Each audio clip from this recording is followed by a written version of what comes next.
Hey guys, ఎలా ఉన్నారు? ఈరోజు మనం చెన్నైని చూస్తే ఒక పెద్ద సిటీ కనిపిస్తుంది. అపార్ట్మెంట్లు, ఐటీ కంపెనీలు, 6 లేన్ రోడ్లు, షాపింగ్ మాల్స్, గేటెడ్ కమ్యూనిటీస్, ఇంకా అక్కడ ల్యాండ్ రేట్లు వింటే హార్ట్ అటాక్ వస్తుంది. కానీ ఒక్కసారి టైం ట్రావెల్ చేసి 40 to 50 ఇయర్స్ వెనక్కి వెళ్ళండి. ఇప్పుడు క్రౌడ్తో నిండిపోయిన చాలా ఏరియాలు అప్పట్లో చెన్నై సిటీకి బయట ఉండేవి. చాలా ప్లేస్లు, ఫామ్లు, తోటలు అండ్ విలేజెస్తో ఉండేవి. అప్పుడు అక్కడ పెద్ద పెద్ద బిల్డింగ్స్ లేవు. ఫ్యూచర్లో ఈ ప్లేస్ కోట్లు పలుకుతుంది అని ఎవరైనా చెప్తే పొరా పిచ్చినా బట్ట అన్నట్లు చూసేవాళ్ళు. కానీ అలాంటి రోజుల్లోనే తెలుగు సినిమా బిగ్గెస్ట్ స్టార్స్ లో ఒకరైన నటభూషణ్ శోభన్ బాబు గారు తన లైఫ్ లో ఒక డిఫరెంట్ డెసిషన్ తీసుకున్నారు. సినిమా ఆయనకి ఫేమ్ నిచ్చింది, మంచి ఇన్కమ్ కూడా ఇచ్చింది. కానీ ఆయనతో పనిచేసిన యాక్టర్స్, క్లోజ్ గా తెలిసిన వాళ్ళందరూ ఒక కామన్ విషయం చెప్తారు. షూటింగ్ అయిపోయిన తర్వాత కూడా ఆయన ఒకే ఒక విషయం గురించి ఎక్కువగా ఆలోచించేవారంట, అదే ల్యాండ్. కానీ ఎందుకు? అది జస్ట్ లక్క? ఎవరైనా ముందే ఆయన్ని గైడ్ చేశారా? చెన్నై ఫ్యూచర్ గురించి ఆయన అప్పుడే అర్థం చేసుకున్నారా? లేకపోతే సినిమా ఇండస్ట్రీలో కీర్తి ప్రతిష్టలు ఎంత ఫాస్ట్గా వస్తాయో అంతే ఫాస్ట్గా వెళ్ళిపోతాయి అనే హార్ష్ ట్రూత్ని ఆయన ముందే రియలైజ్ అయ్యారా? ఈ క్వశ్చన్స్కి ఆన్సర్ తెలుసుకునే ముందు ఒక ఇంపార్టెంట్ వార్నింగ్ ఉంది. ఇంటర్నెట్లో శోభన్ బాబు గారికి 1000 ఎకరాల ఆస్తులు ఉన్నాయి, 5,000 కోట్లు, 80,000 కోట్లు అని రకరకాల నెంబర్స్ వినిపిస్తూ ఉంటాయి. కానీ ఆ ఫిగర్స్కి ఎక్కడ ఎవిడెన్స్లు కానీ లీగల్ డాక్యుమెంట్స్ కానీ లేవు. కాబట్టి ఈ వీడియోలో నేను శోభన్ బాబు గారికి ఎంత ఆస్తి ఉంది అని చెప్పట్లేదు, బట్ ఆయన డెసిషన్స్ ఎలా తీసుకున్నారు, ఆ ఆలోచన ఎక్కడి నుంచి వచ్చింది, ఎవరు చూడని ఫ్యూచర్ని ఆయన ఎలా చూడగలిగారు అనే వాటి గురించి చెప్పబోతున్నాను. ఎందుకంటే ఇది జస్ట్ రియల్ ఎస్టేట్ స్టోరీ కాదు, అందరికంటే ముందే ఫ్యూచర్ ని చూసిన ఒక హ్యూమన్ స్టోరీ.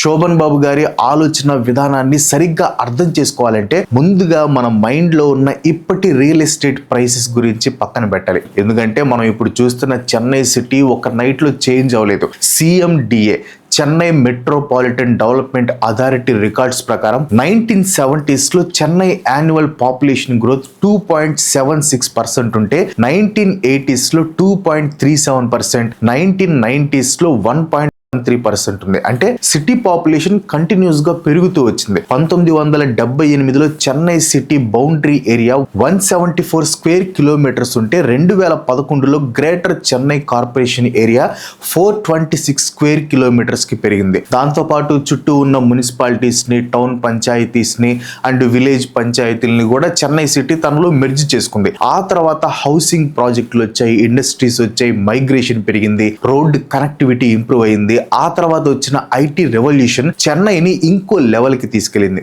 మెయిన్ గా old Mahabalipuram road OMR official IT corridor గా డెవలప్ అయింది. దాని తర్వాత సిటీ గ్రోత్ అన్ని డైరెక్షన్స్ లో స్పీడ్ గా ఎక్స్పాండ్ అవడం స్టార్ట్ అయింది.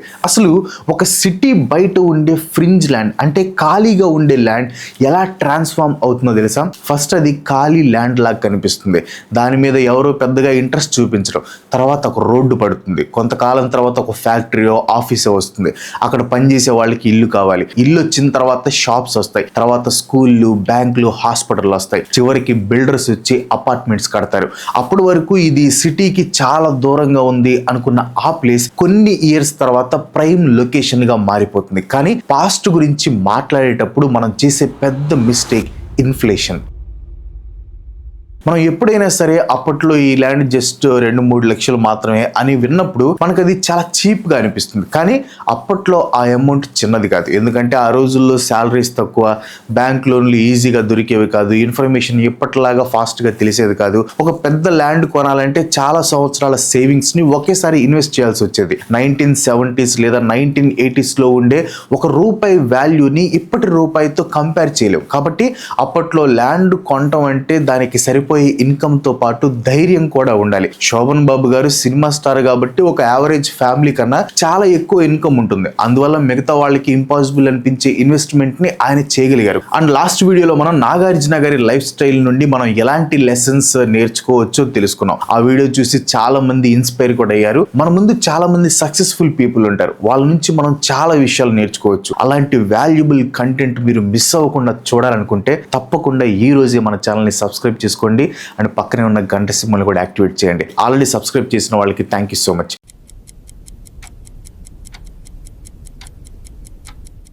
శోభన్ బాబు గారి సినిమా కెరియర్ గురించి ఇక్కడ మాట్లాడుకోవడానికి ఒక మెయిన్ రీజన్ ఉంది. ఎందుకంటే అది ఆయనకి ఇన్వెస్ట్ చేయడానికి కావాల్సిన ఇన్కమ్ ని తెచ్చిపెట్టింది. ఆయన చాలా డెకేడ్స్ పాటు తెలుగు సినిమా టాప్ స్టార్స్ లో ఒకరిగా ఉన్నారు. 2008లో టైమ్స్ ఆఫ్ ఇండియా చనిపోయిన తర్వాత వాళ్ళ గురించి చెప్పే ఆర్టికల్లో ఒక ఇంట్రెస్టింగ్ విషయాన్ని చెప్పారు. శోభన్ బాబు గారు రిటైర్మెంట్ తర్వాత సినిమా ఇండస్ట్రీకి దూరంగా ఉంటూ ఎక్కువగా రియల్ ఎస్టేట్ మీదే ఫోకస్ చేశారని, చాలా మంది సీనియర్ యాక్టర్స్ లాగా ఫిలిం ప్రొడక్షన్ లోకి వెళ్ళలేదు అని చెప్పారు. ఇక్కడ చాలా ఇంపార్టెంట్ లెసన్ ఉంది. ఎక్కువ సంపాదించడం వేరు, సంపదని క్రియేట్ చేయటం వేరు. దీన్ని అర్థం చేసుకోవాలంటే ఒక ఎగ్జాంపుల్ చెప్తాను చూడండి. ఏ అనే పర్సన్ నెలకి 10 లక్షలు సంపాదిస్తాడు, కానీ అందులో 9 లక్షలు సొసైటీలో బిల్డప్ కోసం, లగ్జరీ కోసం, తన ఇమేజ్ ని మెయింటైన్ చేయడానికి ఖర్చు చేస్తాడు. బట్ బి అనే పర్సన్ మాత్రం నెలకి 2 లక్షలు మాత్రమే సంపాదిస్తాడు, కానీ ప్రతి నెల 50,000 రూపాయలని ఎమర్జెన్సీ సేవింగ్స్, స్కిల్స్ ఇంకా లాంగ్ టర్మ్ అసెట్స్ లో ఇన్వెస్ట్ చేస్తాడు. ఇప్పుడు బయట నుంచి చూస్తే ఎవరు రిచ్గా కనిపిస్తారు? చాలా మంది పర్సన్ ఏ అని చెప్తారు, కానీ 20 ఇయర్స్ తర్వాత ఎవరికి ఎక్కువ ఫైనాన్షియల్ ఫ్రీడమ్ ఉంటుందో తెలుసా? పర్సన్ బికి. అందులో నో డౌట్. ఎందుకంటే వెల్త్ అనేది ఎంత సంపాదించడం అనే దాని మీద కాదు, ఎంత సేవ్ చేసాం, ఆ సేవ్ చేసిన అమౌంట్ ని ఎక్కడ ఇన్వెస్ట్ చేసాం అనే దాని మీద డిపెండ్ అయి ఉంటుంది. ఫైనాన్షియల్ గా చెప్పాలంటే ఈక్వేషన్ చాలా simple. Income minus consumption equal to investable capital. అయితే ఇక్కడ ఒక విషయాన్ని గమనించాలి. ఇంటర్నెట్ లో చాలా మంది శోభన్ బాబు గారికి కార్స్ అంటే ఇంట్రెస్ట్ లేదు, పార్టీస్ కి వెళ్ళరు, ఎప్పుడు లగ్జరీ లైఫ్ ని ఎంజాయ్ చేయలేదు అని చాలా స్టోరీస్ చెప్తారు, కానీ వాటిని ప్రూవ్ చేసి ఎలాంటి ఎవిడెన్స్ లేదు. ఇక్కడ స్ట్రాంగ్ గా చెప్పగలిగే నిజం ఏంటంటే రిటైర్మెంట్ తర్వాత ఆయన రియల్ ఎస్టేట్ మీద ఎక్కువ ఫోకస్ చేశారు. అలాగే ఆయనతో పనిచేసిన చాలా మంది కొలీగ్స్ ఇంటర్వ్యూస్ లో శోభన్ బాబు గారు ఎప్పుడు ల్యాండ్ గురించే మాట్లాడేవారని, ప్రాపర్టీస్ కొనమని ఎంకరేజ్ చేసేవారని గుర్తు చేసుకున్నారు. ఇది ఒక విషయాన్ని మనకి క్లియర్ గా చూపిస్తుంది. సినిమా ఆయనకి సరిపోయేంత ఇన్కమ్ ఇచ్చింది, బట్ ఆ ఇన్కమ్ ని ఆయన ఎక్కడ ఇన్వెస్ట్ చేశాడు అనేది అసలైన టర్నింగ్ పాయింట్. ఇప్పుడు శోభన్ బాబు గారి ఇన్వెస్ట్మెంట్ స్ట్రాటజీని డీటెయిల్డ్గా చూద్దాం. ప్రిన్సిపల్ 1 వచ్చేసి పెరిఫెరీ అక్యుములేషన్. మురళీ మోహన్ గారు, చంద్రమోహన్ గారు లాంటి వాళ్ళు చెప్పిన మెమరీస్ ప్రకారం శోభన్ బాబు గారు ఎప్పుడు పాపులేషన్ పెరుగుతుంది కాబట్టి ల్యాండ్ స్కార్సిటీ వస్తుంది అని ఆలోచించేవారంట. అందుకే ఆయన గ్రోయింగ్ సిటీస్ చుట్టూ ఉన్న ల్యాండ్స్ మీద ఎక్కువ ఇంట్రెస్ట్ చూపించేవారు. ఆయన నాకు మురళీ మోహన్ వీళ్ళందరికీ కూడా కొంచెం గైడ్ అండ్ ఫిలాసఫర్. భూమి మీద పెట్టంటారా, భూమి పెరగదు, వాడు ఒకటే డైలాగ్ చెప్పాడు, మనుషులు పెరుగుతారు, ఆ భూమికి డిమాండ్ వస్తుంది.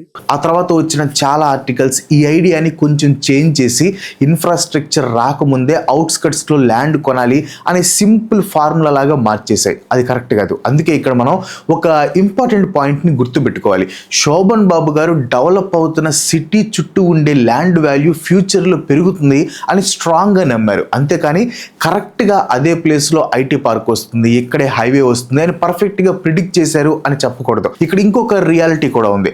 ఈ రోజు డెవలప్ అయిన ప్రతి సిటీ వెనక ఒకప్పుడు కొన్ని డెకేడ్స్ పాటు ఎటువంటి డెవలప్మెంట్ లేకుండా ఉండిపోయిన 100 ప్లాట్లు ఉన్నాయి. ప్రపోజ్ చేసిన రోడ్స్ క్యాన్సిల్ అవ్వచ్చు, వాటర్ ప్రాబ్లమ్స్ ఉండొచ్చు, గవర్నమెంట్ జోనింగ్ రూల్స్ వల్ల కన్స్ట్రక్షన్ ఆగిపోవచ్చు. అందుకే సిటీకి దూరంగా ఎక్కడ పడితే అక్కడ గుడ్డిగా ల్యాండ్ కొంటే అది బంగారం అయిపోతుంది అని చెప్పడానికి ఎటువంటి ప్రూఫ్ లేదు. అండ్ ప్రిన్సిపల్ నెంబర్ 2 వచ్చేసి acreage over pomp. Actor Chandramohan గారు ఒక ఇన్సిడెంట్ గురించి చెప్పారు. శోభన్ బాబు గారు అప్పట్లో 36 ఎకరాల ల్యాండ్ కొనడానికి అడ్వాన్స్ ఇవ్వడం కోసం చంద్రమోహన్ గారి దగ్గర నుంచి ఒక 2 లక్షల రూపాయలు అప్పుగా తీసుకున్నారంట. అప్పుడు ఏదో చేస్తున్న క్యాష్ ఇష్యూ ఏదో ఉంటే 2 లక్షలు ఏదో ఉంది. ఇప్పుడు అర్జెంటుగా పంపిస్తున్నాను మా మేనేజర్ని, ముందు పంపించు, నీకు మళ్ళీ నేను నెక్స్ట్ మంత్ లో ఇచ్చేస్తాను అన్నాడు. కొబ్బరి చెట్లు, ఒక farm house, main road access ఉన్న ఆ ల్యాండ్ వాల్యూ అప్పట్లోనే 30 లక్షల రూపాయలు ఉంది అని చెప్పారు. అరే నేను మొన్న 2 లక్షలు దేనికి వాడానో చూపిస్తారా అన్నాడు. 30 ఎకరాల తోట, కొత్త కోకోనట్లు.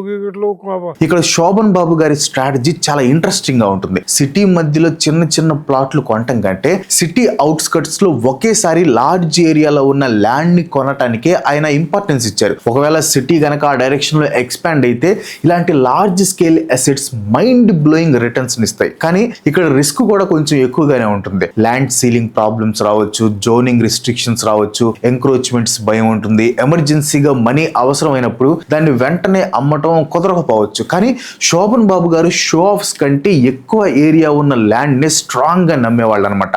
అండ్ ప్రిన్సిపల్ నెంబర్ 3 వచ్చేసి బై అండ్ హోల్డ్. ఆన్లైన్ లో కొంతమంది శోభన్ బాబు గారు ఏ రోజు కొన్న భూమిని అమ్మలేదు అని చెప్తారు. అయితే అది కంప్లీట్ గా నిజం అమ్మని చెప్పడానికి ఎలాంటి ట్రాన్సాక్షన్ రికార్డ్స్ అవైలబుల్ గా లేవు. బట్ ఆయన కోస్టార్స్ చెప్పిన దాన్ని బట్టి చూస్తే శోభన్ బాబు గారు కొంత ప్రాఫిట్ చూసుకొని ఫాస్ట్ గా అమ్మేసే క్విక్ ఫ్లిప్పర్ కాదు, బట్ అసెట్స్ ని కొంటూ పోయే ఒక అక్యుములేటర్. చెన్నైలోని అన్నానగర్ లో శోభన్ బాబు గారు తనకున్న చాలా ప్రాపర్టీస్ ని, బిల్డింగ్స్ ని తనకి చూపించారని చంద్రమోహన్ గారు చెప్పారు. అతను కారులో కూర్చొని ఒరే నా ప్రాపర్టీలు చూద్దాను సరదాగా రమ్మని అన్నానగర్ అని ఒకటి ఉంది. అవునవును తెలుసు.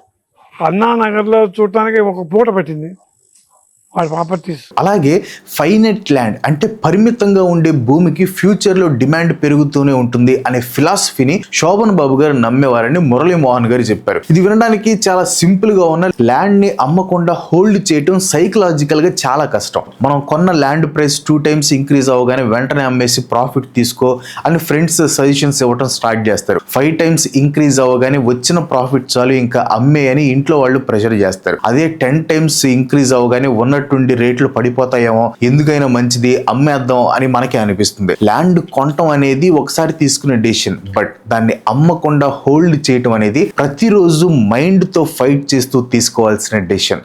అండ్ ప్రిన్సిపల్ నెంబర్ 4 వచ్చేసి capital assets over life style inflation. కొన్ని మనల్ని సొసైటీలో రిచ్ గా కనిపించడానికి హెల్ప్ చేస్తే, కొన్ని మనల్ని ఫైనాన్షియల్ గా సెక్యూర్ గా ఉంచడానికి హెల్ప్ చేస్తాయి. అవేంటి తెలుసా? మనం ఒక నైట్ లో చేసుకునే గ్రాండ్ పార్టీ మార్నింగ్ కి ఎండ్ అయిపోతుంది. మనం కొనే ఒక లగ్జరీ కార్ టైం గడిచే కొద్దీ దాని వాల్యూని కోల్పోతుంది. బట్ ఒక ప్రొడక్టివ్ అసెట్ మాత్రమే మనకి కంటిన్యూగా ఇన్కమ్ ని జనరేట్ చేస్తూ టైం తో పాటు దాని వాల్యూని పెంచుకుంటూ పోతుంది. ఇక్కడ మనం నేర్చుకోవాల్సిన లెసన్ మనీతో ఎప్పుడు ఎంజాయ్ చేయకూడదు, పిసినార్ బ్రతకాలి అని కాదు. శోభన్ బాబు గారు ఒక పెద్ద గ్లామర్ స్టార్, ఆయన ఏమి సన్యాసి కాదు. బట్ ఇక్కడ ఉన్న సీక్రెట్ ఏంటంటే మనం ఇన్కమ్ పెరిగిన ప్రతిసారి మన లైఫ్ స్టైల్ కాస్ట్ ని కూడా పెంచుకుంటూ పోకూడదు. ఇక్కడ మురళీమోహన్ గారు చెప్పిన మాటలు చాలా ఇంపార్టెంట్, ఎందుకంటే ఆయన కూడా తర్వాత రియల్ ఎస్టేట్ ఫీల్డ్ లో అడుగుపెట్టి ఒక పెద్ద వ్యాపారవేత్తగా ఎదిగారు. ఓపెన్ హార్ట్ విత్ ఆర్కి ఇంటర్వ్యూలో మురళీమోహన్ గారు ఒక ఇంట్రెస్టింగ్ విషయం చెప్పారు. పార్ట్నర్షిప్ బిజినెస్ లో నష్టపోయినప్పుడు ఆయన మళ్ళీ శోభన్ బాబు గారి దగ్గరికే సలహా కోసం వెళ్ళారంట. అప్పుడు శోభన్ బాబు గారు ఓన్లీ ఫిలిం ప్రొడక్షన్ మీదే, పార్ట్నర్షిప్ల మీదే ఎక్కువగా డిపెండ్ అవ్వద్దని ల్యాండ్లు కొని పెట్టుకోమని ఎంకరేజ్ చేశారంట. అది సరేనండి, మీరు నాకంటే పెద్ద హీరో, నాకంటే ముందు వచ్చారు, మీ సంపాదన చాలా ఎక్కువ, మీరు హై రెమ్యూనరేషన్ తీసుకున్నారు, మీరు ఎక్కడ ఇన్వెస్ట్ చేస్తారండి? ఈ ప్రపంచంలో భూమి అనేది 1/4. అందుకని రాబోయే రోజుల్లో ల్యాండ్కి విపరీతంగా ఇది వస్తుంది అనేది నా నమ్మకంతో నా ప్రతి రూపాయిని ఎక్కడ వీలైతే అక్కడల్లా ల్యాండ్స్ కొనేస్తాను, లేకపోతే బిల్డింగ్స్ రోజు రోజుకి పాపులేషన్ పెరుగుతూ ఉంటుంది, కానీ యూజబుల్ ల్యాండ్ మాత్రం లిమిటెడ్ గానే ఉంటుంది. సో ఫ్యూచర్ లో ల్యాండ్ కి డిమాండ్ పెరుగుతుంది అనేది శోభన్ బాబు గారి లాజిక్ అని చెప్పారు. మురళీమోహన్ గారు ఆ అడ్వైజ్ ని ఫాలో అయ్యి చిన్న చిన్న హౌసింగ్ వెంచర్స్ తో స్టార్ట్ చేసి పెద్ద పెద్ద ప్రాజెక్ట్స్ వరకు డెవలప్ అయ్యారు. ఇక్కడ మురళీమోహన్ గారి సక్సెస్ కి కంప్లీట్ రీజన్ శోభన్ బాబు గారు అని కాదు. సైట్స్ ని సెలెక్ట్ చేయటం, మనీ అరేంజ్ చేయటం, అప్రూవల్స్ తెచ్చుకోవటం, ప్రాజెక్ట్స్ ని డెవలప్ చేయటం, ఇవన్నీ మురళీమోహన్ గారి సొంత కష్టమే. ఎందుకంటే అడ్వైజ్ ఇవ్వటం వేరు, దాన్ని ఎగ్జిక్యూట్ చేసి సక్సెస్ అవ్వటం వేరు. శోభన్ బాబు గారు జస్ట్ ఈ మూవీకి నాకు ఎంత రెమ్యునరేషన్ వచ్చింది అని మాత్రమే ఆలోచించలేదు. రేపు నాకు మూవీస్ రాకపోతే ఇప్పుడు వచ్చిన ఈ పేమెంట్ రేపు నన్ను ఎలా నిలబెడుతుంది అని ఆలోచించారు. మురళీమోహన్ గారే కాదు, జయసుధ గారు, జయచిత్ర గారు లాంటి సీనియర్ యాక్ట్రెసెస్ కూడా ఇంటర్వ్యూస్ లో శోభన్ బాబు గారు ఇచ్చిన అడ్వైజుల గురించి చెప్పారు. ప్రాపర్టీ ఇక్కడ కొనవే, నీ డబ్బులు అని అంటే ఏ చేసేదాన్ని కదా. ఈయనకే అసలు ఏం తెలియట్లేదు, ఇక్కడ పోయి ఎవరన్నా కొంటారా అని నేను అనుకునేది. అంటే అలాంటి ప్లేస్లు చూపిస్తారా? అవును, భయంకరంగా.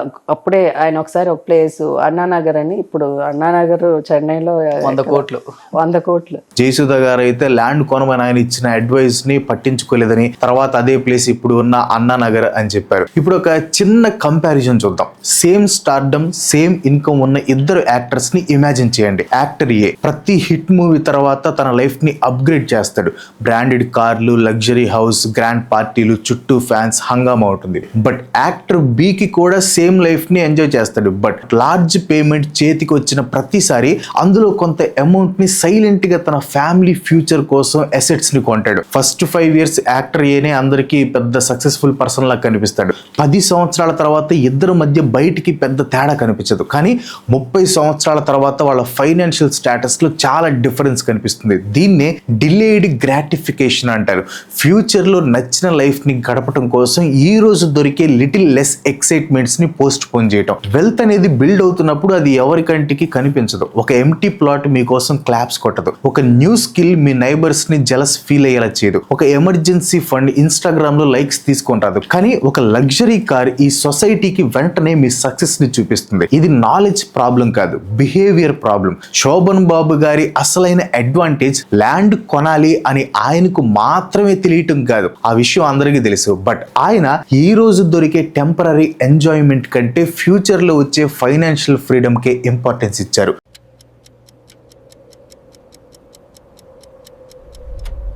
అసలు ఫ్యూచర్ విజన్ అంటే యాక్చువల్ మీనింగ్ ఏంటి? దాని మీనింగ్ 2056లో ఏం జరుగుతుందో జాతకం చెప్పినట్లు ప్రిడిక్ట్ చేయటం కాదు. దాని అర్థం అబ్జర్వింగ్ డైరెక్షన్. పీపుల్ ఎటువైపు మూవ్ అవుతున్నారు, సిటీస్ ఎటువైపు ఎక్స్పాండ్ అవుతున్నాయి, స్కిల్స్కి ఎక్కడ స్కార్సిటీ ఉంది, ఏ టెక్నాలజీ మనుషుల అలవాట్లని మార్చేస్తుంది, ఇన్ఫ్రాస్ట్రక్చర్ ఎక్కడ ఇంప్రూవ్ అవుతుంది, 10 సంవత్సరాల తర్వాత ఏ ప్రాబ్లం పెద్దగా మారే ఛాన్స్ ఉంది, ఇమీడియట్గా రివార్డ్ రావటం లేదని జనాలు దేన్ని ఇగ్నోర్ చేస్తున్నారు. ఫ్యూచర్ విజన్ అంటే ఇలాంటి రకరకాల అవకాశాలకి ముందే ప్రిపేర్ అయి ఉండటం. సపోజ్ ఏదైనా సిటీ ఒక డైరెక్షన్లో ఎక్స్పాండ్ అవుతుంది అని మీరు నమ్మారనుకుందాం. ఫ్యూచర్ విజన్ అంటే వెంటనే హైవే పక్కన చూపించిన ఒక అన్అప్రూవ్డ్ ల్యాండ్ ని కొనేయటం కాదు, అక్కడ ఉండే population, water, transport, approvals and legal permissions ని డీటెయిల్డ్ గా స్టడీ చేయటం. ఒకవేళ అక్కడ డెవలప్మెంట్ కి 5 years కాకుండా 20 years పడితే ఏం చేయాలో కూడా ముందుగానే ఆలోచించి పెట్టుకోవటం. ఈ జనరేషన్ యూత్ కి శోభన్ బాబు గారు నేర్పించే లెసన్ అందరూ గుడ్డిగా వెళ్ళి ల్యాండ్స్ ని కొనేయండి అని కాదు. లాంగ్ టర్మ్ ట్రెండ్ అనేది ప్రతి ఒక్కరికి క్లియర్ గా కనిపించే హోప్, దానిలోనే అసలైన ఆపర్చునిటీని గుర్తించటం. ల్యాండ్ బిజినెస్ అనేది ప్రాఫిట్స్ మాత్రమే తీసుకురాదు. దీని వెనక ఫోర్జరీ డాక్యుమెంట్లు, కోర్టు డిస్ప్యూట్లు, ఎంక్రోచ్మెంట్లు, అన్అప్రూవ్డ్ లేఅవుట్లు, జోనింగ్ రిస్ట్రిక్షన్లు, అగ్రికల్చర్ ల్యాండ్ రూల్స్, లో లిక్విడిటీ అంటే త్వరగా సేల్ అవ్వకపోవటం అండ్ హెవీ లీగల్ కాస్ట్లు లాంటివి కూడా చాలా ఉంటాయి. హైవే వస్తుంది, గవర్నమెంట్ ప్రాజెక్ట్ వస్తుందని ఎవరో చెప్పిన మాటలు నమ్మి ఎక్కువ ఇంట్రెస్ట్ కి అప్పు తెచ్చి ల్యాండ్ కొంటే ఆ ఇన్ఫ్రాస్ట్రక్చర్ ప్రాజెక్ట్ రావడానికి ఏళ్లు పట్టొచ్చు, క్యాన్సిల్ అవ్వచ్చు. 15 సంవత్సరాల పాటు ఆ ల్యాండ్ ని కొనేవాళ్ళు ఉండకపోవచ్చు. పేపర్ మీద రేటు పెరిగినట్టు కనిపిస్తున్న ఇన్ఫ్లేషన్, ట్యాక్స్లు, మెయింటెనెన్స్, ఇంట్రెస్ట్ అన్ని తీసేస్తే వచ్చే ప్రాఫిట్ ఏమీ ఉండకపోవచ్చు. అందుకే ల్యాండ్ ఎప్పుడు నష్టం తీసుకురాదు అనే గుడ్డి నమ్మకం ఉండకూడదు. మనం ఇప్పుడు ఒక ల్యాండ్ ని ₹1,00,000 కొన్ని కోట్ల రూపాయలకి అమ్మిన ఒకరిద్దరి స్టోరీస్ ని మాత్రమే ఉంటాం. కానీ రోడ్డు పడక, వాటర్ లేక, డిస్ప్యూట్స్ లో చిక్కుకొని కొనేవాడు లేక నష్టపోయిన వేల మంది స్టోరీస్ మనకి ఎప్పటికీ వినపడవు. ఎందుకంటే సక్సెస్ అయిన వాడి గురించి మాత్రమే హిస్టరీలో మాట్లాడుకుంటారు, ఫెయిల్ అయిన వాళ్ళ గురించి కాదు. మనం కూడా సక్సెస్ అయిన వాళ్ళని గుర్తుపెట్టుకుంటాం. దీన్నే సర్వైవర్షిప్ బయాస్ అంటారు. అందుకే సెబీ లాంటి రెగ్యులేటరీ బాడీస్ కూడా మనీ మొత్తాన్ని ఒకే చోట పెట్టకుండా రీసెర్చ్ చేసి డిఫరెంట్ ప్లేసెస్ లో ఇన్వెస్ట్ చేయాలి అని సజెస్ట్ చేస్తుంది. ఫైనాన్షియల్ సెక్యూరిటీ అంటే యాప్లో కనిపించే 7 అంకెల బ్యాంక్ బ్యాలెన్స్ కాదు, అది ఎమర్జెన్సీ వచ్చినప్పుడు సర్వైవ్ అయ్యే ఎబిలిటీ, పేరెంట్స్ కి కష్టం వచ్చినప్పుడు హెల్ప్ చేసే ఒక సపోర్ట్, నిన్ను వేధించే జాబ్ ని వదిలి వేయగలిగే ఒక ఫ్రీడమ్, నీ ఆత్మ గౌరవాన్ని దెబ్బతీసే ఒక పనికి నో చెప్పగలిగే ధైర్యం, ఎటువంటి భయం లేకుండా రిటైర్మెంట్ తీసుకోగలిగే ఫ్యూచర్. నిజమైన అసెట్స్ కానీ, స్కిల్స్ కానీ, సేవింగ్స్ కానీ ఫైనల్ గా మనకి కొనిచ్చేది ఎక్స్పెన్సివ్ ఐటమ్స్ ని కాదు, మన లైఫ్ ని మనకి నచ్చినట్లు జీవించే ఫ్రీడమ్ ని. ఎప్పుడైనా సరే ల్యాండ్ కొనటం ఒక్కటే ఎలాంటి మ్యాజిక్ చేయదు. మ్యాజిక్ జరగాలంటే దాని వెనక 3 పవర్స్ కలిసి పనిచేయాలి. అవే capital, vision and time. Vision లేకుండా క్యాపిటల్ ఉంటే అది వేస్ట్ అయిపోతుంది. క్యాపిటల్ లేకుండా విజన్ ఉంటే దాన్ని ఎగ్జిక్యూట్ చేయలేం. క్యాపిటల్ అండ్ విజన్ రెండు ఉండి టైం అంటే పేషెన్స్ లేకపోతే వాటి పొటెన్షియల్ని ఎప్పటికీ రీచ్ అవ్వలేం. శోభన్ బాబు గారు సినిమాల ద్వారా బాగా సంపాదించారు. యాక్ట్ చేయడం ఆపేసిన తర్వాత కంప్లీట్గా రియల్ ఎస్టేట్ మీద కాన్సన్ట్రేట్ చేశారు. కో యాక్టర్స్కి కూడా ఎప్పుడు ల్యాండ్ పర్చేస్ గురించి, లాంగ్ టర్మ్ అసెట్స్ గురించి చెప్పారు. ఈ రోజు వచ్చే ఇన్కంలో కొంత అమౌంట్ని ఫ్యూచర్లో నీ ఫ్రీడమ్ కోసం ఇన్వెస్ట్ చేయాలి అని నీకు అర్థమైతే నువ్వు ఈ వరల్డ్లోనే బెస్ట్ లెసన్ నేర్చుకున్నట్లే. That's a video. ఈ వీడియో మీకు వర్త్ అనిపిస్తే ఒక లైక్ కొట్టి మీ ఫ్రెండ్స్ అండ్ ఫ్యామిలీకి తప్పకుండా షేర్ చేయండి. అందరికీ ఉపయోగపడే వీడియో కాబట్టి తప్పకుండా షేర్ చేయండి. అండ్ ఇలాంటి వీడియోస్ మరిన్ని చేయాలంటే మీ సపోర్ట్ తప్పకుండా ఉండాలి కాబట్టి ప్లీజ్ డూ సబ్స్క్రైబ్. ఇంకో మంచి ఎపిసోడ్తో మళ్ళీ కలుసుకుందాం. అంతకు సెలవు. Bye bye.